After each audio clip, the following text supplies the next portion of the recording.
week I got to test drive the Honda CR-V, which is a typical family-sized SUV if there ever was one.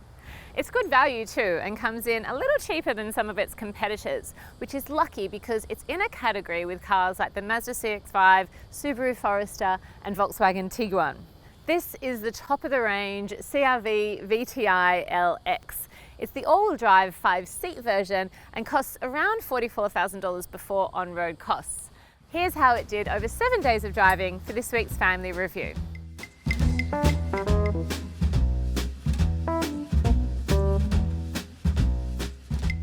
For a more detailed review, head to the CarsGuide website, and if you're watching this on YouTube, hit subscribe for more videos. It doesn't look bad, but it's not the most beautiful SUV you'll ever drive. I don't think that matters particularly because the best bit about this car is not the exterior, it's what's included in the price. Inside, you get leather appointed seats and a leather covered steering wheel. They both look and feel great. They're not ultra premium finishes, but they still feel good while you're driving them. It's not as swish as the interior of the top of the range Mazda CX-5 or the Volkswagen Tiguan, for example, but it doesn't cost as much either. The center console is well designed with some high gloss black features as well as matte black features.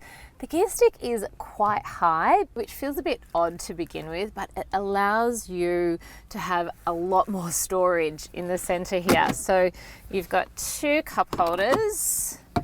There's a really nice, deep, big storage area there, which actually goes into the center storage bin, and a spot for keys and a phone.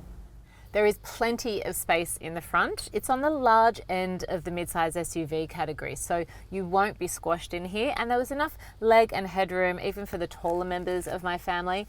This is one car I'd be happy to sit in for a long road trip. This top-of-the-range model also comes with a large panoramic sunroof, which gives light to front and back passengers. My 2 children loved all the room back here, but they did say it was slightly uncomfortable, I think because the seats are so flat.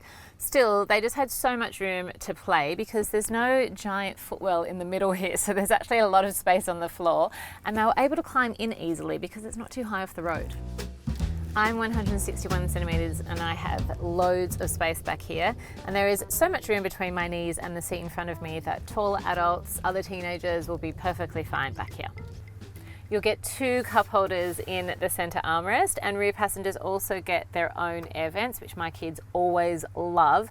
Plus there are 2 USB points down here. I'm always surprised at how many cars don't have these in the back seat, so they're a good one to check because you need them when you're going away.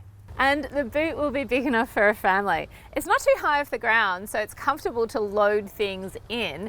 It easily fits the bulky CarsGuide pram, plus you've got some room around it for groceries and school bags. It's a good shape too, and I think it will work well for a weekend away.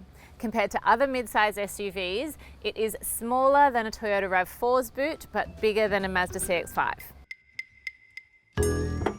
Driving in the CR-V actually makes you feel quite confident on the road because it's a really solid car and it drives well.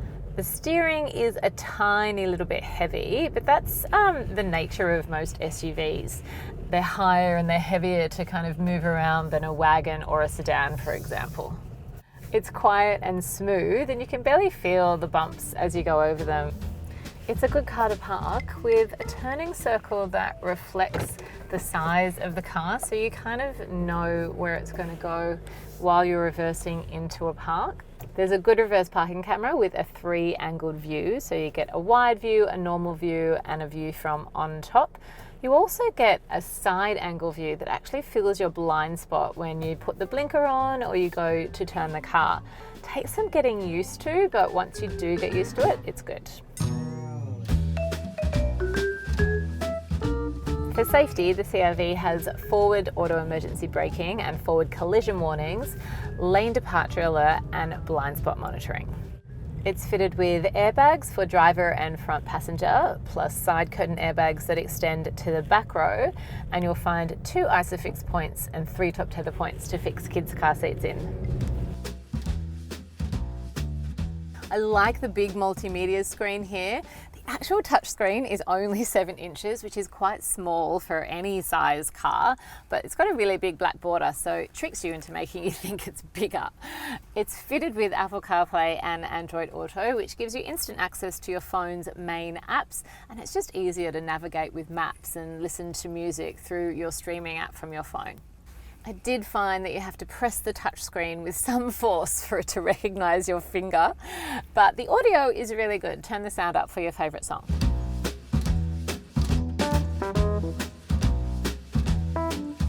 The Honda CR-V ticks a lot of the criteria you'd be after for a family car. It has a good amount of interior space, a lot of boot space, it drives well enough, and it has good safety. It's not the most luxe looking car, but I think with all of the inclusions, it does well on value, and it still feels good to drive it on the road. I gave it a family rating of 7.8 out of 10, and my kids gave it an 8.